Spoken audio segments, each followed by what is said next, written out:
किसी जंगल में एक महात्मा रहते थे। अपने शिष्यों को पढ़ा देना और योगाभ्यास करना यही महात्मा का नित्य कार्य था। उदर पोषण के लिए कंद मूल, फल तथा नदियों का स्वच्छ जल पीकर ही वह संतुष्ट रहते थे। वलकल वस्त्र तृण शैया, फूस की झोपड़ी में विश्राम, इस प्रकार संतोष, धैर्य और शांति की साक्षात मूर्ति महाराज योगीराज थे। परंतु महाराज का एक शिष्य बड़ा ही चपल था। उसके हृदय में बार बार विविध विचारों की तरंगे उठती थी। सांसारिक भोग विलासों की कल्पना में उसका मन रात्रि दिवस उलझा रहता और योग में न लगता था। आखिर मन की कल्पना को कार्य रूप में करने की ठानी और गुरुजी से कहने लगा कि महाराज, आप तो सदा वन में पड़े रहते हैं, कभी कभी नगर की भी सैर किया कीजिए। 20 राज्य महाराजे आपके शिष्य बनेंगे, सब में नाम होगा। राजमहलों तथा नगर की शोभा को हम शिष्य लोग भी देख लेंगे। योगीराज यह सुनकर कहने लगे, भाई, मुझे तो अवकाश नहीं है। हाँ, तू चाहे तो नगर में जा सकता है।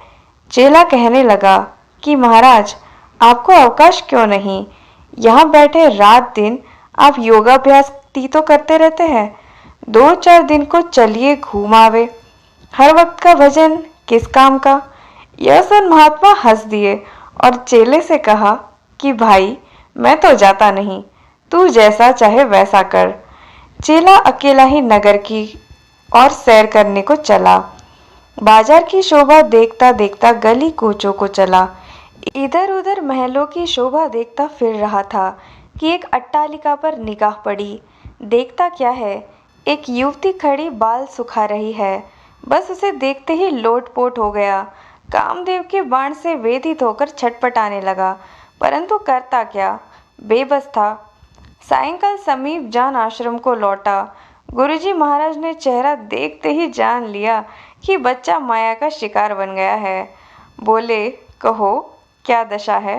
चेला गिर पड़ा और कराता हुआ कहने लगा कि महाराज, छाती में दर्द होता है।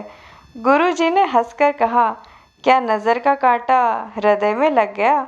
सच सच बता। गुरुजी से झूठ बोलकर परलोक न बिगाड़। गुरुजी के यह वचन सुन चेले ने लज्जा से सिर झुका लिया। फिर गुरुजी के आग्रह पर सारा असली वृत्तांत कह सुनाया। तब गुरुजी ने चेले को आश्वासन देते हुए कहा कि घबराओ मत, यह कितनी बड़ी बात है। तुम पता बताओ, वह स्त्री यहीं उपस्थित होगी। चेले ने सब पते बताए। गुरुजी ने अपने दूसरे चेले के हाथों एक पत्र उस स्त्री के पति के नाम लिखकर भेज दिया। उस शिष्य ने स्त्री के पति को, जो कि एक सेठ था, पत्र दिया। पत्र में लिखा था कि हमारे ऊपर विश्वास कर अपने स्त्री को इस रात के लिए आश्रम में भेज दो। उसके पतिव्रत धर्म के हम पिता के समान रक्षक है। महात्मा को दूर दूर तक सब जानते थे, उन पर सबको पूरा विश्वास था। सेठ अपनी स्त्री सहित उपस्थित हो गया।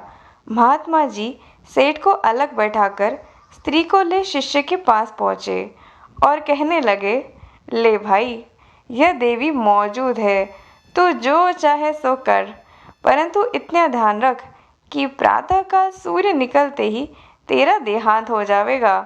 रात्रि के थोड़े से घंटे ही तेरे जीवन के हैं। स्त्री को महात्मा जी ने पहले ही समझा दिया था कि पुत्री, घबरा न मत, तुम्हारे धर्म पर आँच नहीं आएगी, थोड़ी देर की माया जाल है। स्त्री बैठी रही। इधर मृत्यु के भय से चेला चिंता में डूब गया और उसके हृदय में सारी काम वासना काफुर हो गई। रह रहकर यही सोच सता रही थी कि प्रातःकाल होते ही काल का कलेवा बन जाऊंगा। बस सारी रात बीत गई। प्रातःकाल होते ही गुरुजी आ पहुँचे। चेले ने चरण छुए। गुरुजी ने कहा, कहो, भोग तृष्णा को भुला चुके? चेला कहने लगा, कैसा भोग और कैसा विलास, मैं तो सारी रात चिंता में रहा हूँ। गुरुजी ने कहा कि मूर्ख, तुझे तो रात्रि भर का समय दिया था, फिर क्यों ना कुछ कर सका? मुझे तो यही पता नहीं है कि मृत्यु कब आ जाए, फिर किस प्रकार योगाभ्यास छोड़कर सैर सपाटे को निकलूं।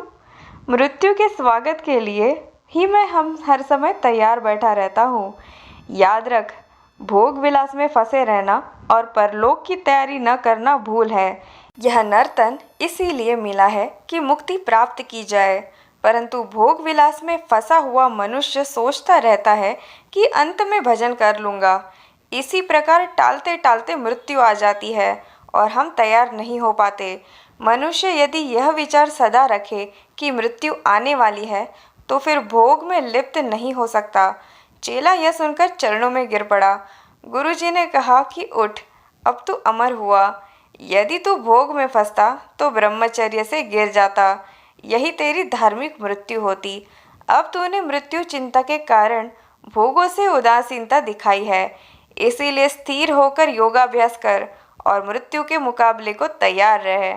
यह बाह्य पदार्थ मनुष्य को भुलावे में डालने वाले हैं, और यदि मनुष्य मृत्यु का भय हृदय में रखे तो मन को स्थिरता प्राप्त होगी और आप सुगमता पूर्वक पूर्णानंद की ओर बढ़ जावेंगे तथा सारे पाप यूं ही देखते रह जावेंगे। वेद कहते हैं कि भस्मांत शरीरम, बस मृत्यु को सदा याद रखो। गृहत इव केशेपु मृत्यु न धर्माचरेत, अर्थात मृत्यु बाल पकड़े हुए है, ऐसा समझकर शीघ्र धर्म को करो।